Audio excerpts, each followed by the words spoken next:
Hello नमस्कार आप लोगों को। आज वर्ल्ड स्ट्रोक दिन 29 अक्टूबर 2022 है। इसके दौरान स्ट्रोक अवेयरनेस प्रोग्राम के लिए मैं आप लोग से थोड़ा इसके बारे में बोलना चाहती हूँ।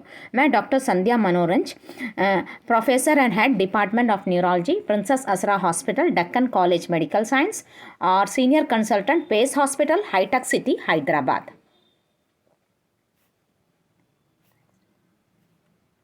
अभी ब्रेन स्ट्रोक का मतलब क्या है? ब्रेन स्ट्रोक मतलब दिमाग में खून का कमी होता है।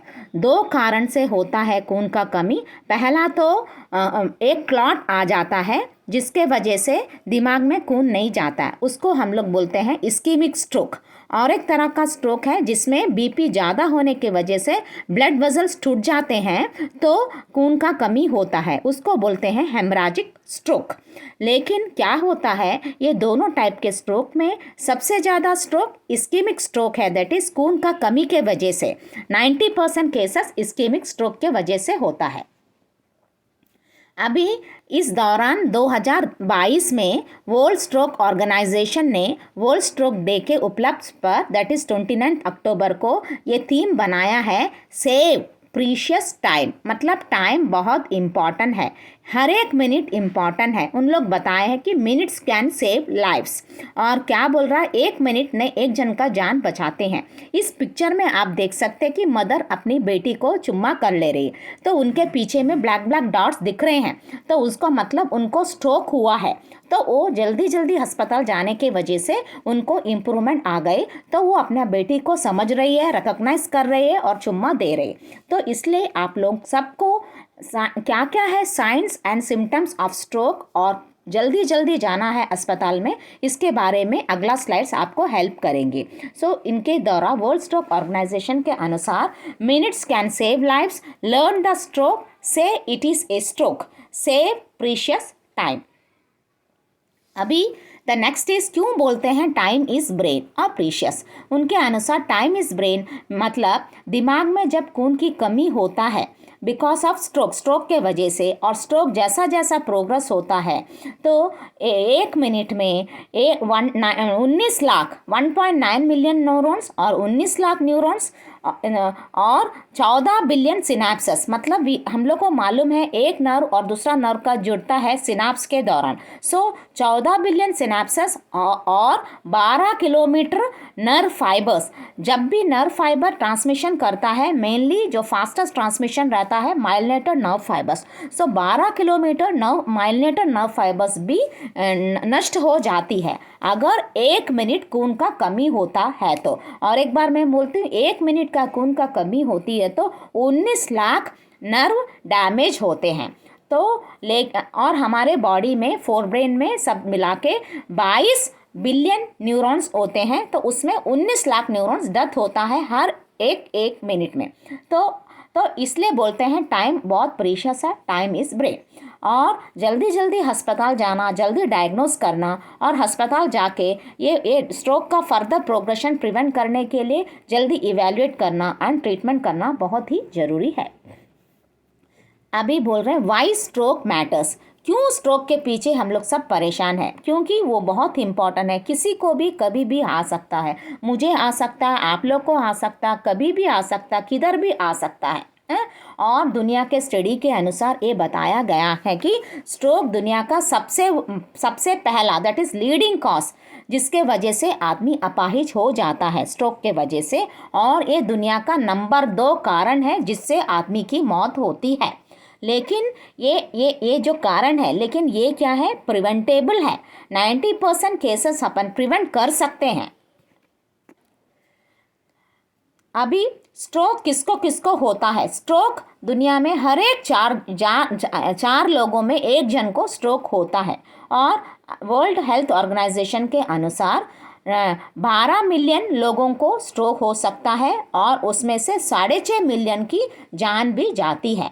और अभी के स्टडी के अनुसार दुनिया में 110 मिलियन पीपल स्ट्रोक के वजह से बीमार है, जिसके वजह से उनका डेली काम करना जाना और उनको किसी से बात करने की तकलीफ़ होती है और वो दूसरों को समझ नहीं पा रहे और इसके वजह से वो काम नहीं जाते। उनका मंथली जो काम करते थे हेड ऑफ़ द फैमिली के जैसा, तो उनको आमदनी भी कम हो जाती है और उनका परिवार अफेक्ट होता है और वो अपने फ्रेंड्स या सोशल नेटवर्क से भी नहीं मिल सकते क्योंकि वो समझ नहीं पाते, कम्युनिकेशन डिफ़िकल्टी होता है, उनको सीवियर फिजिकल डिफ़िकल्टी होता, बात नहीं कर पाते, चल नहीं पा सकते, वो क्या बोल रहे हैं ऑपोजिट वाले वो समझ नहीं पाते हैं। तो इसके जानकारी लेना बहुत ही ज़रूरी है। तो बताया है कि improving prevention and treatment of stroke, मतलब इम्प्रूव करना है prevention and treatment of stroke. तो यही है ये वर्ल्ड स्ट्रोक ऑर्गेनाइजेशन का इस ईयर का प्लान कि सपोर्ट करना है, ट्रीटमेंट देने के बाद भी रिहेबिलिटेशन भी बहुत बहुत इम्पॉर्टेंट है और लाइफ आफ्टर स्ट्रोक के बाद भी बहुत इम्पॉर्टेंट है, कैसा आदमी जी रहा एक लकवा के बाद। सो पूरा it is A combined effort for the survival of the individual, और वो मरीज अपना एक्टिविटीज़ ऑफ डेली लिविंग करने के लिए ये पूरा एक ग्रुप टीम वर्क होता है। अभी ये पिक्चर देख रहेंगे फादर और बेटी है। सो इसमें बताया मिनट्स कैन सेव मेमोरीज, मतलब क्या है, अगर दिमाग का याददाश्त की एरिया में स्ट्रोक होती है, यानी कि वो क्या है लेफ़्ट साइड की temporal lobe of the brain memory का है, अगर स्ट्रोक हुआ तो इमीडिएटली भूल जाते हैं, तो अपना बेटी को भी नहीं पहचान सकते हैं। तो इसलिए जल्दी जल्दी जाना है, हर एक मिनट इम्पॉर्टेंट है और आइडेंटिफिकेशन ऑफ स्ट्रोक भी इम्पॉर्टेंट है। अभी ये देखिए, ये है फास्ट, बी फास्ट बोलते हैं, इसमें फास्ट देख लीजिए। फास्ट मतलब फेस ड्रॉपिंग, मतलब मुंह एक तरफ ड्रूप हो जाना, कमज़ोर हो जाना, एक तरफ पैरालिसिस होता, वो भी सडनली आना, वो भी एक साइन ऑफ स्ट्रोक है। नेक्स्ट है कि आर्म का कमजोरी, आर्म मतलब एक हाथ का कमजोरी, या तो एक हाथ हो सकता या एक पैर हो सकता, और एक हाथ या एक पैर एक तरफ का पैरालिसिस हो सकता।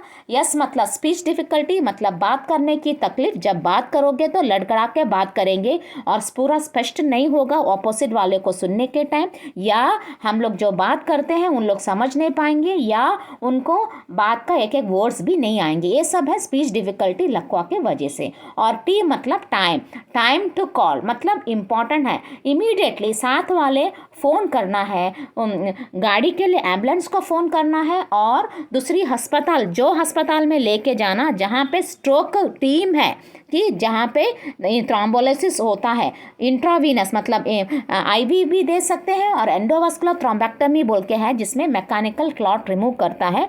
तो ऐसा अस्पताल जाना जहाँ पे स्ट्रोक टीम है, एंटर ट्रीटमेंट होता, क्योंकि हर एक मिनट इम्पॉर्टेंट है। ऐसा नहीं कि थोड़ा प्रॉब्लम हुआ कल सुबह जाएंगे, ऐसा नहीं, इमीडिएटली जाना। इसके अलावा फास्ट के अलावा BE है, बी मतलब बैलेंस, अगर सडनली बैलेंस का प्रॉब्लम होता भी तो भी स्ट्रोक का साइन है। और आई चेंज, आई अबनॉर्मलिटीज, मतलब सडनली एक तरफ का फील्ड नहीं दिखाई देना, या सडनली एक हाथ का रोशनी चले जाना, और ये सब सडनली होना, ये सब स्ट्रोक्स का साइंस है। तो स्ट्रोक प्रिवेंशन क्यों इम्पॉर्टेंट है, अपने को मालूम है 4 में से 1 जन को स्ट्रोक होता, और स्टडीज़ बताए हैं कि 90% of the stroke can be prevention कर सकते हैं। तो इसके लिए बहुत सारे रिस्क फैक्टर्स हैं, एटलीस्ट थोड़ा modification of the small number of risk factors, जैसा BP, sugar, diet, smoking, alcohol avoid करना, एक्सरसाइज, सब आर द रिस्क फैक्टर्स जिसको अपने को अवॉइड करना, और उसका प्रॉपर इलाज करने से stroke is preventable in 90% of the cases. तो मैं चाहती हूँ कि आप लोग भी एक स्ट्रोक का विक्टिम नहीं होना। Don't be the one among the stroke patient. आप लोग को इसके बारे में जानकारी होना चाहिए। दुनिया में 10 risk factors of the stroke है। सो क्या क्या है 10 factor of the risk factors of stroke. सबसे पहले द ब्लड प्रेशर, सबसे कॉमन रिस्क फैक्टर। अब पिक्चर देखिए, दैट इज़ हार्ट दिखाया और BP। तो BP कंट्रोल बहुत बहुत ज़रूरी है। तो 50 साल के उम्र के बाद वालों को ज़रूरी है कि अपना BP चेक करते रहना, और BP का लेवल 140/90 रखना। अगर जो पेशेंट डायबिटिक है, किडनी प्रॉब्लम है, हार्ट डिसीज़ है, और उनको ऑलरेडी स्ट्रोक आ चुका है, तो उनका क्या है कि BP और थोड़ा कंट्रोल रखना है, 130 और 80 रखना है। तो वो उसके लिए आपको डॉक्टर को कंसल्ट करना पड़ता है। और नेक्स्ट है कि एक्सरसाइज 5 बार करना है हफ्ते में, कम से कम 30 मिनट्स कर सकता है। वो एरोबिक एक्सरसाइज अच्छा है या वॉकिंग एक्सरसाइज अच्छा है, ऐसा नहीं कि जिम में जाके एक्सरसाइज कर लिए। वॉकिंग इज कंपलसरी, बोलते हैं आइसोटोनिक एक्सरसाइज। 5 दिन 30 मिनट्स पर डे। अब eat a healthy balance diet. Healthy balance diet मतलब यहाँ पे कैरेट की पिक्चर दिखाए हैं कि वेजिटेबल्स ज़्यादा लेना है, फ्रूट्स ज़्यादा लेना है, और कार्बोहाइड्रेट डाइट सब थोड़ा अवॉइड करना, प्रोटीन ज़्यादा ले सकते, कोलेस्ट्रॉल का डाइट कम करना है। इसके लिए आप प्रेफर कर सकते हैं मेडिटेरियन डाइट, आप प्रेफर कर सकते हैं। नेक्स्ट है रिड्यूस योर कोलेस्ट्रॉल। कोलेस्ट्रॉल कम करना है। सैचुरेटेड फैट्स जैसा अपन डालडा से स्वीट्स बनाते हैं, घी, वो सब अवॉइड करना, और नॉन वेज जिससे ऑयल बनाते हैं वो सब अवॉइड करना है। पोल्ट्री अवॉइड करना है, रेड मीट अवॉइड करना है जिसमें ज़्यादा तेल आइटम्स होती है। लास्ट है कि मेंटेन है हेल्दी वेट। अपना हाइट के अनुसार वेट मेंटेन करना होता है। यानी कि फॉर एग्जाम्पल एक आदमी को 160 सेंटीमीटर है तो उनका आइडियल वेट होना चाहिए 160 माइनस 100 मतलब 60 kg ही आइडियल वेट। अगर वेट ज़्यादा है तो आपको डाइटिशियन या ओबेसिटी क्लिनिक में जाके अपना वेट कंट्रोल करना है। अभी आते हैं मैनेज डायबिटीज़। डायबिटीज़ का भी मैनेजमेंट बहुत इंपॉर्टेंट है। शुगर जब भी फास्टिंग 126 से एबो जाता है तो मतलब आप डायबिटिक हैं, और इसके साथ प्री डायबिटिक वालों का भी जानकारी रखना चाहिए। प्री डायबिटिक वालों का क्या है, बॉर्डर लाइन रेंज रहता है, जैसा कि 6.5 है, फॉर एग्जाम्पल 4 to 6 है ग्लाइकोसिलेटेड हीमोग्लोबिन नॉर्मल रेंज, उससे एबो डायबिटिक है तो इनका रेंज 6 या 6.5 के रेंज में रहते हैं। तो प्री डायबिटिक वालों को भी बहुत ज़्यादा कंट्रोल करना जरूरी है, वो डाइट का कंट्रोल करना है, और रेगुलर अपने डॉक्टर को दिखाना है, शुगर चेक करना है कि शुगर बढ़ गई तो अपने को शुगर की दवाई चालू करना है। तो डायबिटीज़ का मैनेजमेंट आपका जनरल फिजिशियन या न्यूरोलॉजिस्ट बोथ मैनेज कर सकते हैं, यानी कि टैबलेट्स फॉर्म में और इंसुलिन फॉर्म, तो आपके डॉक्टर डिसाइड कर सकते हैं। और लास्ट है मैनेज स्ट्रेस एंड डिप्रेशन, क्योंकि देखा गया है कि ये डिप्रेशन बहुत ही इंपॉर्टेंट स्ट्रेस फैक्टर है फॉर रिस्क और फॉर स्ट्रोक, क्योंकि 6 में से 1 जन डिप्रेस रहता है, तो उसका भी इलाज करना जरूरी है। अभी ये पिक्चर बताया कि एक्सरसाइज, अब ये नहीं कि आप जिम में जाके रन कर रहे हो, नहीं, एटलीस्ट जो उम्र वाले लोग हैं अगर जिम नहीं जा सकते तो एटलीस्ट घर में योगा एक्सरसाइज कर सकते हैं, एरोबिक एक्सरसाइज कर सकते हैं, साथ वालों के साथ एक्सरसाइज कर सकते हैं। ये पिक्चर है कि एक उम्र वाले अपने बेटी के साथ खेल रहा है या पोते के साथ खेल रहा, ये सब तो घर में कर सकते हैं। इससे क्या है, इम्प्रूवमेंट होता है, एक्सरसाइज होता है, शुगर बीपी कम होता है, कोलेस्ट्रॉल कम होता है, डिप्रेशन चले जाता है, खुश रहता है, और दिमाग एक्टिव भी रहता है। अभी लास्ट में एक बनाया है कि ये देखिए स्ट्रोक रिस्कोमीटर का, मोबाइल में आप लोग सब आपका स्ट्रोक रिस्क का बारे में जानिए, that is calculate your stroke risk. The stroke riskometer calculates your individual risk of stroke, मतलब खुद का रिस्क फैक्टर पता कर सकते हैं देख के, and helps you to identify, तो आपको पता चल सकता है आप कितना रिस्क है स्ट्रोक में फ्यूचर आने के लिए, एंड उसके लिए तो आपको क्या करना है। तो ये स्ट्रोक रिस्कोमीटर मोबाइल थ्रू एक ऐप है, उससे आप लोग सब अपना अपना स्ट्रोक का रिस्क जानकारी लीजिएगा। Now don't stay at home, मतलब क्या है, स्ट्रोक आया जैसा आज मैंने बोला, बी फास्ट का अजय से, अगर आप चल नहीं पा रहे, कमजोरी हो रहा, सडनली घर में नहीं रहना, कल जाना, ऐसा नहीं, इमीडिएटली जाना। आजकल के अभी कोविड का वो जो फॉलोअप हो रहा तो लोग नहीं जाते, अस्पताल में नहीं जाते पैंडेमिक के वजह से, ऐसा नहीं करना, इमीडिएटली अस्पताल जाना है और कॉन्टैक्ट करना है स्ट्रोक क्लिनिक या इमरजेंसी टीम आपके घर के पास, जहाँ पे all facilities is available. Now अभी लास्ट में है ट्रीटमेंट फॉर स्ट्रोक। स्ट्रोक को कैसा ट्रीट करा जाए। स्ट्रोक क्या है, एक मेडिकल इमरजेंसी है, उसके लिए आप लोग ओपीडी में नहीं जाना, इमीडिएटली इमरजेंसी में ही जाना है, और एडमिशन करना पड़ता है स्पेशलाइज्ड स्ट्रोक यूनिट में। वहाँ पे इमरजेंसी में जाके सीटी स्कैन करके, अगर इस्कीमिया है, खून का कमी है तो उसके अनुसार ट्रीटमेंट देते हैं, अगर ब्लीड है तो उसके अनुसार ट्रीटमेंट देता है। तो इससे क्या हुआ, इम्प्रूव आउटकम होता है। अभी सबसे पहले वेरी इंपॉर्टेंट ये पिक्चर में दिखाया है कि समय घड़ी बहुत इंपॉर्टेंट, टाइम बिल्कुल लॉस नहीं करना, जितना जल्दी आप जाना, 4.5 घंटे तक आप अस्पताल जाएंगे तो सबसे अच्छा है, जितना जल्दी जाए 1 घंटे में या 10 मिनट 20 मिनट जाए सबसे अच्छा और अच्छा रहता। फ़ोन फ़ौरन करिए, एम्बुलेंस के लिए फ़ोन करिए और नियर बाय स्ट्रोक हॉस्पिटल जहाँ पे स्ट्रोक का केयर है उनको भी इंटीमेशन दे दीजिए कि ऐसा स्ट्रोक मरीज आ रहे हैं, तभी उन लोग रेडी रहते हैं तो कि कहीं में भी टाइम नहीं लॉस होना, और सीटी स्कैन भी रेडी रहेंगे कि अभी आया पेशेंट को अभी सीटी स्कैन कराया। तो अभी नेक्स्ट है कि स्ट्रोक ट्रीटमेंट का क्या है, 6 की फैक्टर्स अबाउट स्ट्रोक ट्रीटमेंट। सबसे पहला है कि early recognition makes a big difference. जैसा कि मैंने बताया, स्ट्रोक के signs be fast, face arm speech और बैलेंस और आई साइंस, आई चेंजेस से आपको डायग्नोस करना है कि ये है स्ट्रोक हुआ है। तो बताया कि around 1 in 10 more people make an excellent recovery when cared for in specialise stroke unit. 10 में से एक जन अच्छा सुपर रिस्पॉन्स करता है अगर स्पेशलाइज केयर स्ट्रोक यूनिट में एडमिट करे तो अभी नेक्स्ट आइए तीसरा, क्या क्या drugs available. Clot busting drugs बल्कि होता है जिसमें अपन थ्रोम्बोलाइसिस करते हैं, that is tissue plasminogen activator से करते हैं, जिससे कि increase chance of good outcome है by 30% as compare to other patient जिसको थ्रोम्बोलाइसिस नहीं किया है। तो ये है क्लॉट बस्टिंग ड्रग्स। ये कब यूज़ कर सकते हैं, अगर आप 4.5 घंटे के अंदर अस्पताल में आए, 4.5 घंटे के सिम्टम ऑनसेट के अंदर अस्पताल आए। अभी नेक्स्ट है clot retrieval treatment increases the chance of good outcome by more than 50%। पहला था क्लॉट बस्टिंग था, नेक्स्ट था क्लॉट रिट्रीवल। कभी कभी 4.5 घंटे के बाद भी पेशेंट 6 घंटे तक आते, अभी तो 12 घंटे तक, लेकिन जितना जल्दी आए क्लॉट रिट्रीवल ट्रीटमेंट होता। वो सभी अस्पताल में नहीं होता, जहाँ पे इंटरवेंशन रेडियोलॉजिस्ट होते हैं वहीं पे ये होता है along with neurologist, that is mechanical thrombectomy. मतलब क्लॉट को रिमूव करते हैं, एक अपैरेटस से रिमूव करते हैं, रिट्रीव कर रहे हैं, और इसका आउटकम और अच्छा है by 50% as compare to clot busting. Last is fifth is rehabilitation. बहुत ही क्रिटिकल स्टेप है in the treatment of the treatment process, because जब मरीज एडमिट होता तभी रिहेबिलिटेशन स्टार्ट होता है, और at the last stage till he recover the patient in the hospital and when a patient is discharge. And इसके वजह से क्या होता है, इट इम्प्रूव द फंक्शन, मरीजों का फंक्शन इम्प्रूव करता है और उनका सर्वाइवल के लिए भी इम्प्रूव होता है, तो ताकि वो इंडिपेंडेंट हो जाए, उनके एक्टिविटीज़ ऑफ डेली लिविंग वो खुद कर पाए। Last point of treatment is 1 in 4 survivors will have another stroke. जैसा कि मैंने बोला 4 में से 1 जन को स्ट्रोक हो सकता है, वैसे ही 4 में 1 जन को फिर से स्ट्रोक हो सकता है, एक बार स्ट्रोक होने के बाद और स्ट्रोक हो सकता है। वो ज़्यादा क्या है, पहला 1 साल में है 11% एंड और 5 साल में 26% ज़्यादा होता है।